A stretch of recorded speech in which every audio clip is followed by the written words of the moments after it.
Welcome to Living in El Paso, Texas. My name is John Pena, and in this episode, we're going to compare El Paso, Texas to Albuquerque, New Mexico.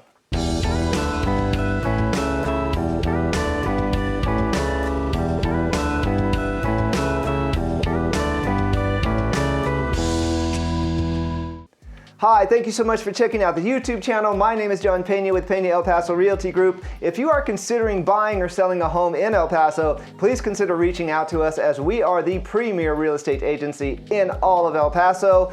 And with that said, let's talk about Albuquerque, because not so long ago, I found an article that reinforced the idea that yes, tons of people are relocating to El Paso, but then it also mentioned that people are also relocating to Albuquerque, New Mexico. And I have some thoughts about Albuquerque, and that surprised me, because the stories that I've been told about Albuquerque from some dear friends of mine who actually bought a home here and relocated from Albuquerque last year, as well as from my wife when she was working and traveling to Albuquerque, made me question why in the world would anybody move to Albuquerque. And but I wanted to give it a fair shake. Long story short, if you really want to kind of know where we kind of fall, Albuquerque has a bit of a crime problem, and so that's really what we're going to focus on kind of at the end. But before we get there, we want to give it a fair shake, make sure that we kind of compare the two cities in a very unbiased way. So let's go ahead and jump into that real quick right now. Okay, so Albuquerque is about 4 hours north of El Paso. They're pretty much right in line with each other, kind of north-south. Both are on the Rio Grande River. Both are near beautiful mountains, about 4 hours away. So let's kind of compare just the overall demographics. Population, El Paso is a little bit bigger. Depending on whether you're just kind of looking at the city or all of the outlying regions, El Paso is a little bit bigger than Albuquerque. The median age in El Paso is about 33 years old, whereas in Albuquerque, 36. So pretty close, you know, fairly young cities. Land area, El Paso definitely wins here with about 257 square miles versus about 187 for Albuquerque. So El Paso is a little bit more spread out. Let's talk demographics. Percentage of white folks in El Paso is 13%, in El Paso is 40%, and then when you compare that to our Hispanic population, El Paso is a strong 81%, whereas Albuquerque is 49%. So El Paso definitely a little more on the Latino, kind of Hispanic side, Albuquerque a little more balanced there. Let's talk cost of living. 81 out of 100 for El Paso, 91 out of 100. The lower, the better. So Albuquerque, overall, a little more expensive, and definitely more expensive when it comes to housing. El Paso is a 56, Albuquerque is an 88 out of 100. So when it does come to home prices, El Paso definitely takes the winning one there. Last 10 years, job growth, El Paso's done a little bit better with about 8%, whereas Albuquerque has struggled a little bit with about 1.5%. Median family income, Albuquerque has us there. Median income for our family in Albuquerque, 64,000, El Paso, 51. So El Paso also does not do as well when it comes to health costs with a score of 87 out of 100, Albuquerque 81. So they edge us out a little bit there. Let's talk climate and weather. Now, Albuquerque is about over 1,000 feet higher in elevation, so they're going to get a little cooler than we are. Plus, they're further north. Rainfall, about the same, about 10 inches a year for each city, so there we're pretty close. Snowfall, now I don't know when the last time El Paso even came close to getting 3 inches of snow. Not since I've been here, not even close. But Albuquerque is going to get a little more snow since they are higher elevation and further north.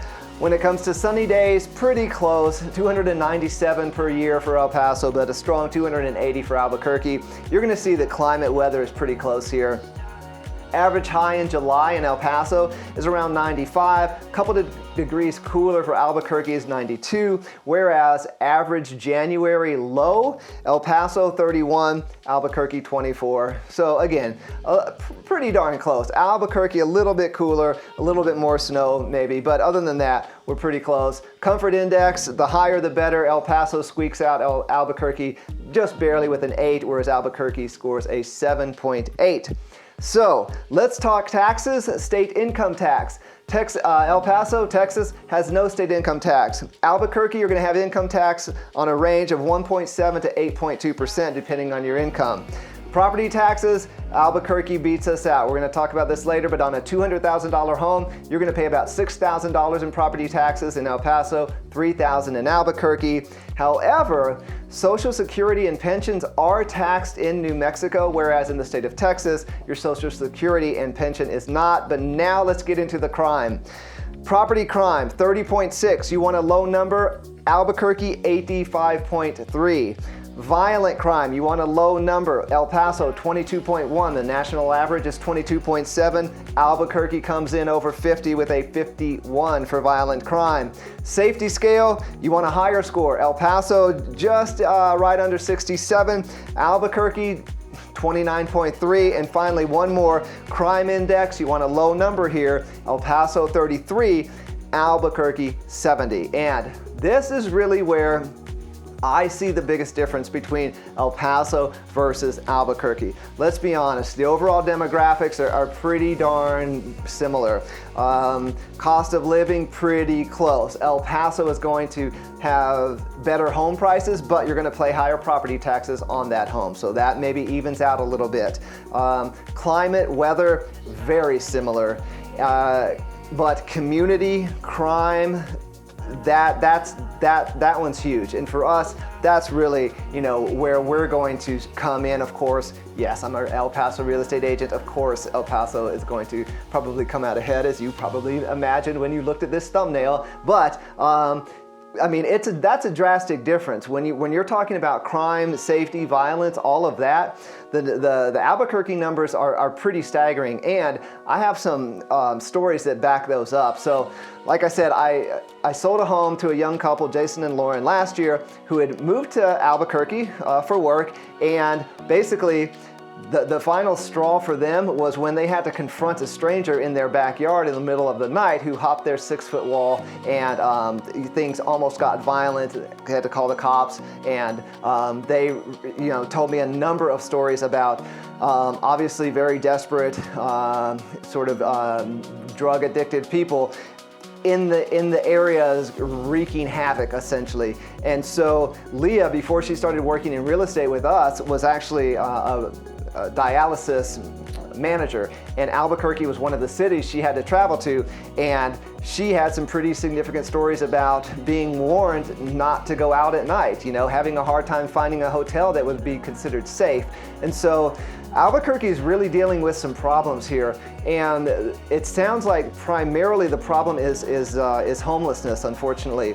There's a lot of people in our country who are just simply not in a very fortunate position, whether it's mental health, whether it's, it could be any number of reasons, and our heart goes out to those people. But the way that El Paso, deals with homelessness, when you come to El Paso, you might see a handful of homeless people, but that's it. You might not see any, because El Paso handles that situation much differently, obviously, than Albuquerque, because Albuquerque is closing parks. You can see on this map that there are resident complaints all over the city. It's not just one localized spot, but it's all over. And so Albuquerque is really dealing with some pretty serious homelessness issues, and what accompanies homelessness typically is, of course, property crime, right? People trying to find money. If they have an addiction to drugs or what have you, they're going to be looking for things they can sell for money, and violent crime. Violent crime is I can't think of anything worse for a city than being kind of ravaged by violent crime. And so that's really the big differentiator for us. Now, to say some good things about Albuquerque, it sounds like they have a pretty strong tech field, so they have some pretty strong tech corporations out there that probably pay really well, which is why I imagine a lot of people in those industries are moving there. But what happens is that they have to live far away from the city. They have to live in the outskirts, the suburbs, which I'm sure are beautiful, but the problem is then they can't go into the city to really enjoy, the city at all, right? Part of where you live, you want to be able to enjoy the people, the community, the activities, the festivals, like all of that, and most of that typically takes place in the heart of the downtown. But if you can't go downtown because it's unsafe, well, then you're kind of trapped out in the suburbs, which for some people is maybe exactly what they want. and more power to you. But for me and the people that I know, the things that we love about El Paso is that it's a safe community that we can all feel a part of, and we can engage in all of the awesome activities that are available to us. So that's kind of our 2 cents when you compare El Paso to Albuquerque. Please drop a line in the comments, especially if you're from Albuquerque, and especially if you know both places. Did I get it wrong? Did I completely miss it? What is it about Albuquerque? If you're from there, or you live there, or you've been there, what is it that you love about it? So please, please, please comment down below. And just, I mean, kind of a wrap up. Let's say that you're retired and you're thinking about El Paso versus Albuquerque. Less property taxes in Albuquerque, but you're gonna get taxed on your Social Security and your pension. So you have to balance that out. More affordable home prices here in El Paso. So, what do you want? When you retire, do you want to be able to go out and about in the city and enjoy it? Because if so, El Paso's the place, Albuquerque maybe not so much. So just some things to think about. We hope that this is useful to you. And again, if we got it wrong, please let us know in the comments, and we'll see you next time.